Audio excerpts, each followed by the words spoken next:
All right, we're going to do it. We're going to go through his synopsis page now.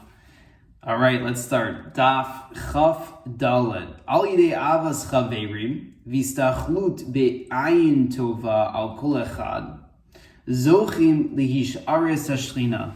So by way of this avoda, by loving all of your friends, and you look at every other person with a good eye, you merit to reveal the Shechina. Ki inyan ha-Shechina kodoshu, gilui ha-elokus b'toch ha-bria. Because the matter of the holy Shechina is that it is embedded within creation. You don't necessarily see it unless it's revealed to you. And when you realize that, or that you recognize that all of Bnei Yisrael is really one thing, right? We talked about the collective soul of Yisrael. They only appear different externally. And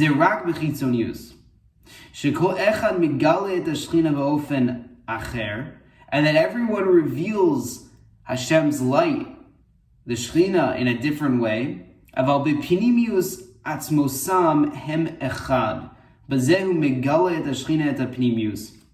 But internally, at an essential level, they all reveal the Shechina, right? It's only the outer stuff that seems to separate us, but really we're all echad. We're one collective soul.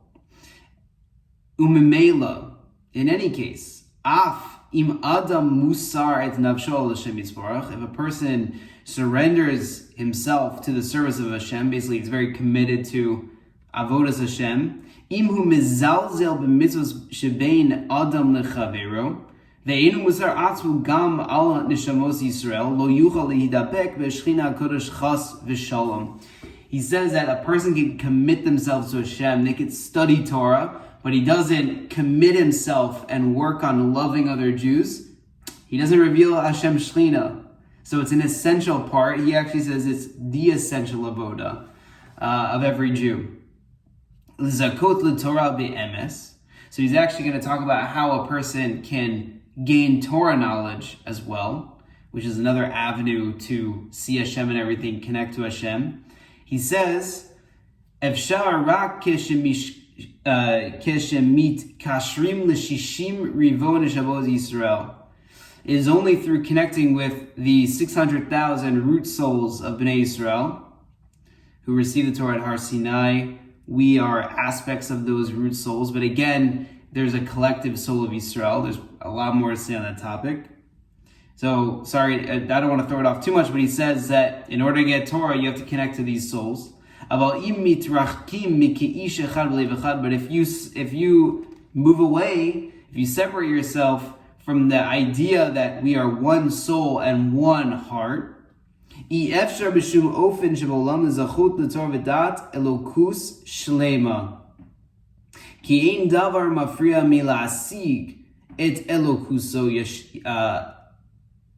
Yisbarach, Kemo Perud Livavot.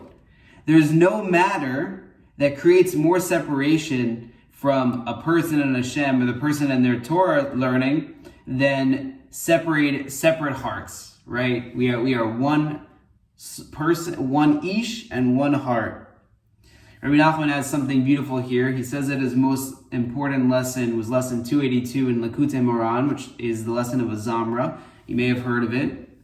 And he says that something very interesting, that if I think it's in this lesson, but it might be in his other writings as well. He says that if a person is trying to learn and they are not finding enjoyment from it, they're not getting energy from it, they're not connecting, they're not remembering it, it must be that they don't yet love every single member of Bnei Yisrael.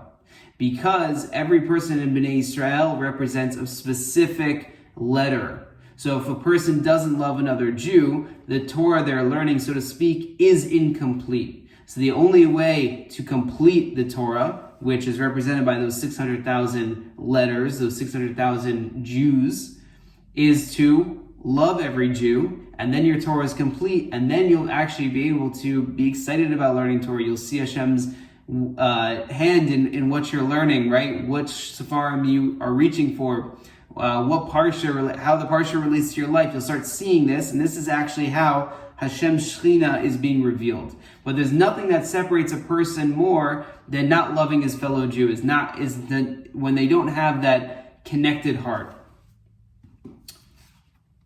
Al yedei sheyosiv shalom be'olam yizach elechol hakdoshos shebe'olam ki hem beha taliyah sheshneim hem b'midas hayesod. By way of increasing peace in the world,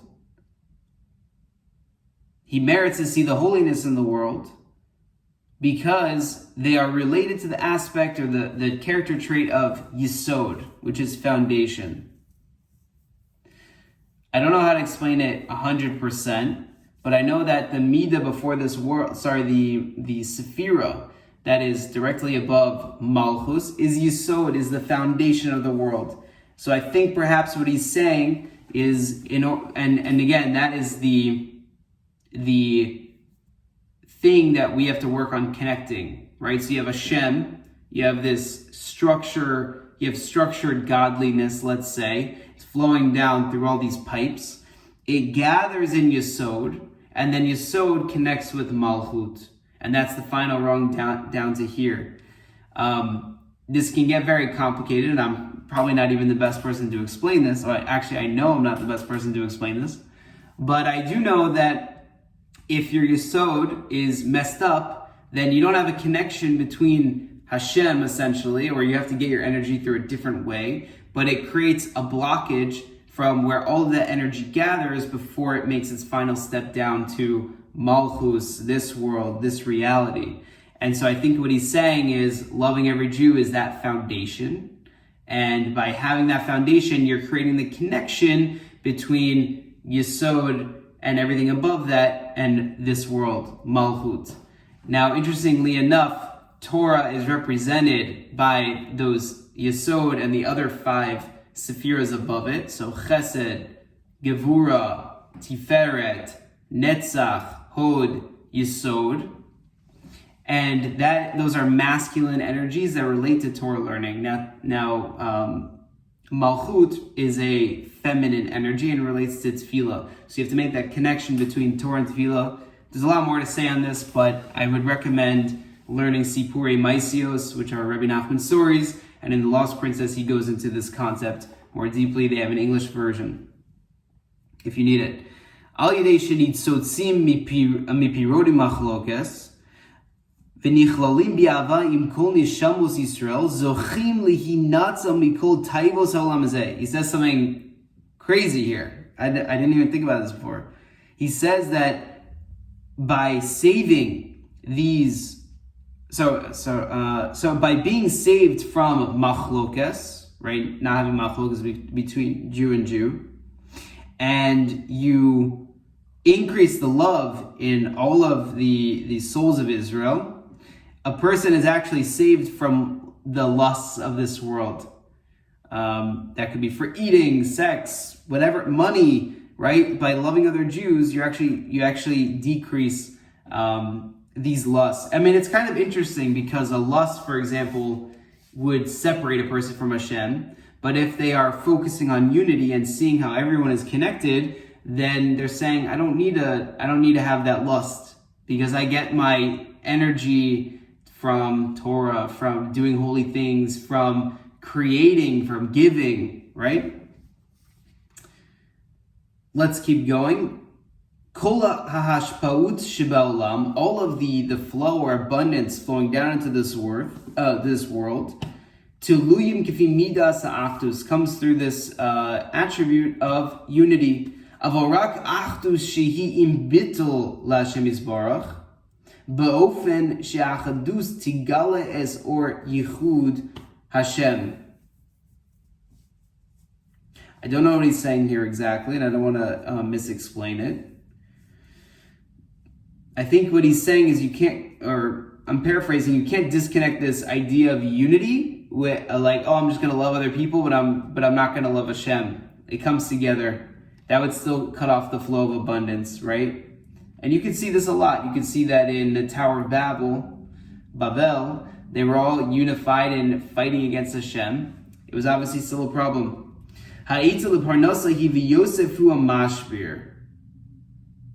There's a piece of advice that relates to parnasah, livelihood, which says, V'Yosef hu masbir. Yosef was a master of Shmiras Habris. He represented the tzaddik Yisod Olam. We talked about where all this energy is gathering before it gets dispersed down into this world. And there is a connection between Yosef and a person's livelihood. Person needs to involve themselves in this attribute. Umidas Yosef, milvad inyan shmiras habris, higam midas hashalom. Right? I think what he's saying is by increasing this unity in Eretz Yisrael, it's also good for your parnasa, right? All of the partition and strictness between a person and his friend, that a person works on breaking and nullifying, right? He breaks down the barriers between him and his friend.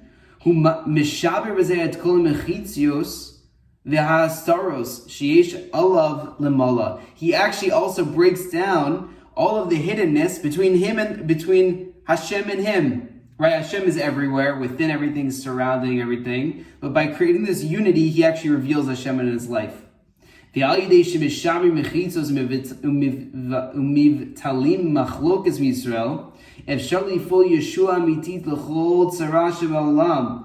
also says that by breaking all of these barriers and nullifying machlokas, that it's possible to activate a true salvation in this world.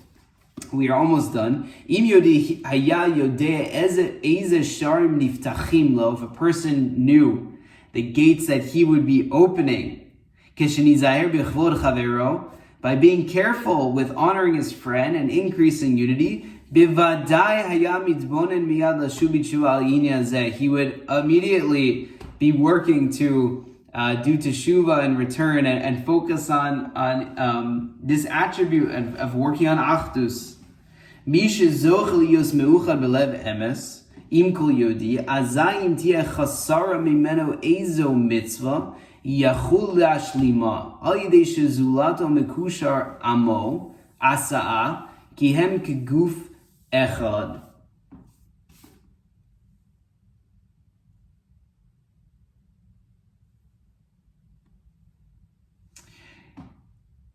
Ein b'tikunei hanefesh tikun gadol mizeh, כשאדם בא להיטיב עם זולתו בלב אמת, שבזה מוחו וליבו ניתרים.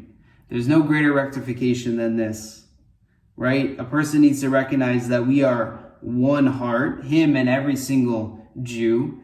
By way of this, he'll be able to complete the mitzvahs in their entirety, right? It sucks to be able to want to go out and do a mitzvah and then not be able to do it, but you are going to be able to complete the mitzvahs to completion when you have this achdus, and this actually ties people together like one body, like one collective soul. I don't want to go into it too deeply, but it does say in Shari Kedusha that every single mitzvah connects to an aspect of the body. So we have 248 positive commandments which relate to all of the bones. And then we have 365 prohibitions which relate to the sinews and the tendons. Basically, all of the mitzvot, positive and negative, map to the body. And every single aspect of the body draws nourishment from that mitzvah.